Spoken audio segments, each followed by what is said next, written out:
বাস টার্মিনালে রয়েছি, যেখানে একেবারেই ফাঁকা বাস টার্মিনাল এবং যাত্রী সংখ্যা বলা চলে যে একেবারে কমে এসেছে। গতকালের মতো যে চাপ ছিল বাসে, সেই চাপ নেই এবং অনেকটা হাঁকডাক দিয়েই আসলে যাত্রীদের খোঁজার চেষ্টা কাউন্টার সংশ্লিষ্টদের। দর্শক, সরাসরি দেখছেন গাবতলী বাস টার্মিনালে এবং আমরা যাত্রীদের সাথে কথা বলবো যে এই মুহূর্তে আসলে টিকিট পাওয়া যাচ্ছে কিনা এবং সেই সাথে টিকিটের যে মূল্য সেটি বেশি রাখা হচ্ছে কিনা, এই ব্যাপারগুলো নিয়ে একটু কথা বলবো। কোথায় যাবেন? আসসালামু আলাইকুম, আমি কুমারখালী যাবো রাবিয়া পরিবহনে। আচ্ছা, ভাড়া কি অবস্থা? ভাড়া স্বাভাবিকই আছে, ঈদ উপলক্ষে যতটুকু নেওয়ার দরকার ততটুকু ওনারা নিচ্ছেন সীমিত আকারে। স্বাভাবিক ভাড়া কত? স্বাভাবিক ভাড়া 500, ওনারা ঈদ উপলক্ষে 600 টাকা ভাড়া নিচ্ছেন। আচ্ছা, চাপ আছে কিনা কোনো? না, এখন যাত্রী কোনো চাপ নেই, অ্যাভেলেবেল টিকিট আছে, সমস্যা নেই। দেখছেন যে বাস টার্মিনালে যাত্রীরাই আসলে বলছেন যে বাস খালি রয়েছে, টিকিটও পাওয়া যাচ্ছে এবং কাউন্টার সংশ্লিষ্ট যারা রয়েছেন তাদের সাথেও কথা বলবো। প্রতিটি কাউন্টারের সামনেই এখন এরকম 2-1 জনের আসলে ভিড় দেখতে পাচ্ছি আমরা এবং খুব বেশি একটি ভিড় কিন্তু নেই গাবতলী বাস টার্মিনালে। গত 2 দিন ধরেই মানুষ আসলে তাদের যে গন্তব্য ঈদযাত্রা, সেই ঈদযাত্রায় কিন্তু মানুষ যাচ্ছে।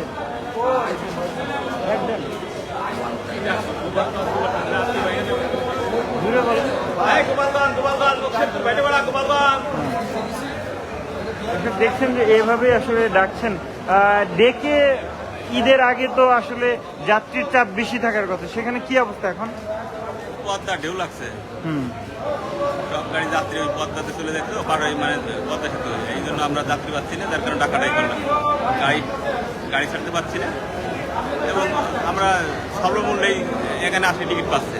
গতকালও তো ভালো ছিল, গতকাল একটু মোটামুটি ভালো ছিল, গতকাল একটু মোটামুটি ছিল, আর আজকে তো যাত্রী নেই। আমরা সকালে একই অবস্থা ছিল, সকালে একই অবস্থা। কি মনে হয় সন্ধ্যায় চাপ দিবে? বলতে পারবো না, এখনো যে অবস্থা দেখতেছি সেরকম চাপার কোনো সম্ভাবনা নাই।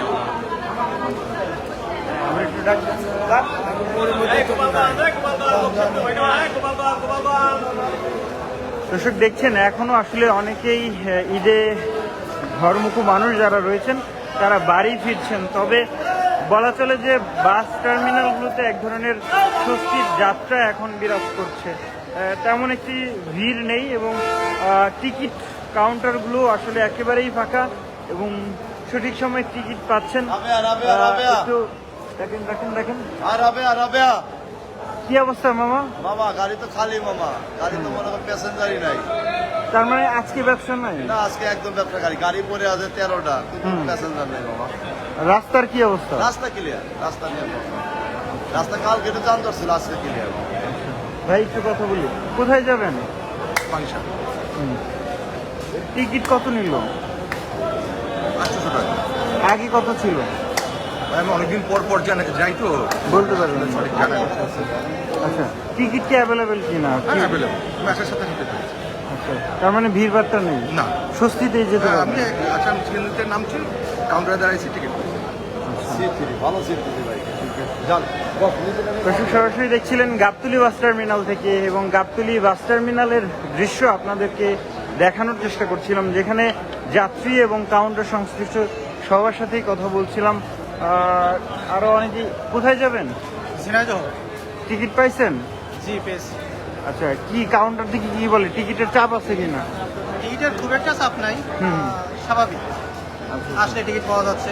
যদি হয়তো সবচেয়ে ভালো সিটটা বা আমার কমফোর্টেবল হবে এমন কোনো সিট পাওয়া যাচ্ছে না, সিট পাওয়া যাচ্ছে। কতক্ষণ লাগলো টিকিট পেতে? 10 থেকে 15 মিনিট। আচ্ছা, ভাড়া কত নিচ্ছেন? ভাড়া রেগুলার ভাড়া নন এসি 650 টাকা নেই, এখন ঈদের জন্য 100 টাকা বেশি নিচ্ছে, 750 টাকা নিচ্ছে। আচ্ছা আচ্ছা। আর এসিতে 1500 টাকা নেয়, সেটা এখন 1400 টাকা নিচ্ছে। ও আচ্ছা, মানে ভাড়া বেশি নিলেও আসলে স্বস্তিতে যেতে পারবেন, তাই তো? ভাড়া বেশি নিলেও স্বস্তিতে যাওয়া যাচ্ছে। এই যাত্রা একটু বেশি ভাড়া নিচ্ছেন নাকি? ভাড়া বেশি তো কোনোভাবে নিচ্ছি না, সারা বছরের ছাড় দেওয়া আছে এই ভাড়াটা, সেই ভাড়াটার থেকেই 100 টাকা করে কম নিয়ে সারা বছর সার্ভিস দিচ্ছে। ঈদের একটা ঈদের ভাড়া, বাড়তি ভাড়া তো নেই না, আমার বিএটের চার্ট অনুযায়ী যে ভাড়াটা সারা বছরের, যেমন 773 টাকা ভাড়া চুয়াডাঙ্গা ঝিনাইদহ ঠিক আছে, সেটাই আমরা 6:30 এই 650 টাকা আমরা নিচ্ছি। ঠিক আছে, ওনাদেরকে আমরা 100 টাকা বছর করে কমাই নিতেছি। মানে যেদিন আমরা ঈদের মধ্যে যে ভাড়াটা বিয়েতে চার অনুযায়ী ভাড়াটা নিচ্ছি, বাড়তি ভাড়া নিচ্ছি না। বাড়তি ভাড়াটা লোক একটা কমপ্লিমেন্ট করা লোক ভুল তথ্য। ভুল তথ্য। হ্যাঁ, অবশ্যই ভুল তথ্য। এখানে বিয়েতে চার্টই আছে, উল্লেখযোগ্য।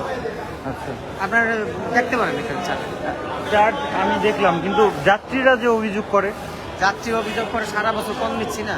সারা বছর তো আমরা এখান থেকেও গাড়ি আসতেছে ভালো, ওখান থেকেও গাড়ি আসতেছে ভালো। ঠিক আছে, এর লেগে এখানের মধ্যে 100 টাকা করে আমরা ডিসকাউন্ট কম দিতেছি। ঠিক আছে, থ্যাংক ইউ। দর্শক দেখছিলেন যে গাবতলী বাস টার্মিনালে এখনো আসলে শেষ মুহূর্তে যারা ঘরে ফিরছেন অপেক্ষা করছেন। কোথায় যাবেন মামা? যাবেন কোথায়? হ্যাঁ, চুয়াডাঙ্গা জেলা। আচ্ছা, টিকিট পাইছেন? কত নিল? 1500। আগে কত ছিল ভাড়া? আমরা তো অত জানি না। হ্যাঁ, হ্যাঁ। টিকিট পাইছেন? আচ্ছা, কোথায় যাবেন? আচ্ছা, আচ্ছা। পরিস্থিতি কি টিকিট আছে? হ্যাঁ। মানে বাস টার্মিনালে অবস্থা কি? যাত্রীর চাপ কিরকম, কি মনে হয়? স্বস্তিতে যাইতে পারবেন? মানে ফ্রি?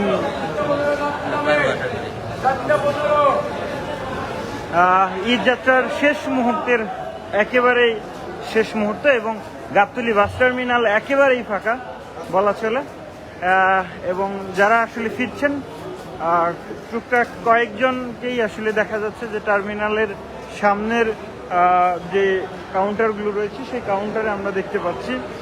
তবে বাড়তি ভাড়ার যে অভিযোগ, অর্থাৎ ঈদ উপলক্ষে যে 100 থেকে 200 টাকা অর্থাৎ 150 টাকা এরকম বাড়তি ভাড়া রাখার যে অভিযোগ সেটি কিন্তু রয়েছে এবং তা যারা কাউন্টার সংশ্লিষ্ট রয়েছেন তারাও কিন্তু এটাকে যৌক্তিক বলেই আসলে মনে করছেন। তারা বলছেন যে সারা বছরই তারা এই ছাত্র না নিলেও ঈদ উপলক্ষে একটু বাড়তি আয়ের জন্য তারা ঈদের আসলে বোনাস চাইছেন, বোনাস নিচ্ছেন, এমনটাই তারা বলছেন।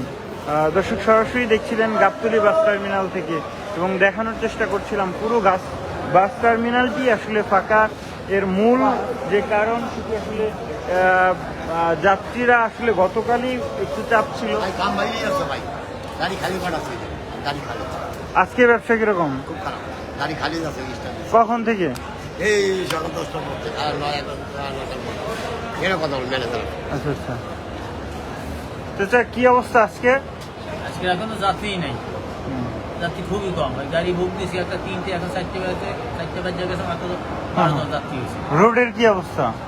রোডে যানজট আছে? হ্যাঁ, যানজট আছে মোটামুটি। ওই রোড ছাড়া আপনার কোন রুটে গাড়ি চলে এটা? আমাদের গাড়ি চলে যশোর খুলনা, তারপরে সীমাখালী যশোর খুলনা। আচ্ছা, যাত্রী কমার কারণ কি? যাত্রী এখন ভাগ হয়ে গেছে। এখন তো গাবতলী স্ট্যান্ড বলতে স্ট্যান্ড নাই, এখন তো বিভিন্ন জায়গায় কাউন্টার। এখন যেখানে ওই পাশার কাছ থেকে উঠলেই গাড়ি পাওয়া যায়। আর আগে তো একটা নির্দিষ্ট স্ট্যান্ড ছিল গাবতলী সারা কোথা থেকে যাওয়া যেত না। আর এখন তো ওই পাশার কাছ থেকেও ইচ্ছা করলে গাড়িতে তাহলে যত্রতত্র কাউন্টার তো ঠিক না এটা, তাই না? এখন আনাসার খানাসা কাউন্টার, যার জন্য গাবতলী স্ট্যান্ড আসে। আচ্ছা আচ্ছা, এটা আপনারা তো ক্ষতিগ্রস্ত হচ্ছেন না যত্রতত্র কাউন্টার? কোম্পানি তো মানে আপনারা এখানে একটা টাকা দিতে হয় না এই টার্মিনালকে?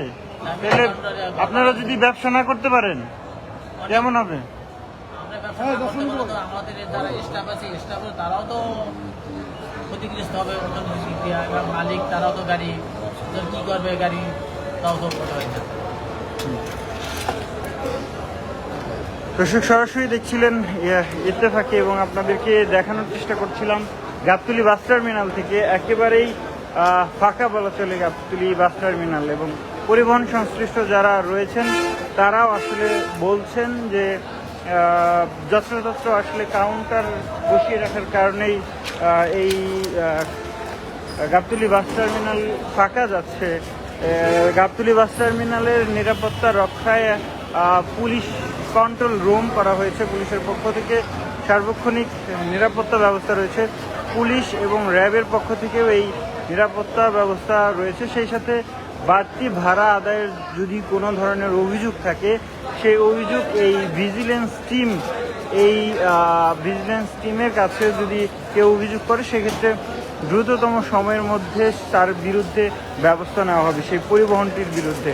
দর্শক, সরাসরি দেখছিলেন ইত্তেফাকে এবং গাবতলী বাস টার্মিনালে ঈদযাত্রার শেষ মুহূর্তের খবর জানানোর চেষ্টা করছিলাম। যেমনটা বলছিলাম যে শেষ মুহূর্তে অনেকটা স্বস্তিতেই বাড়ি ফিরছে সাধারণ মানুষ এবং একেবারেই ফাঁকা বাস টার্মিনাল।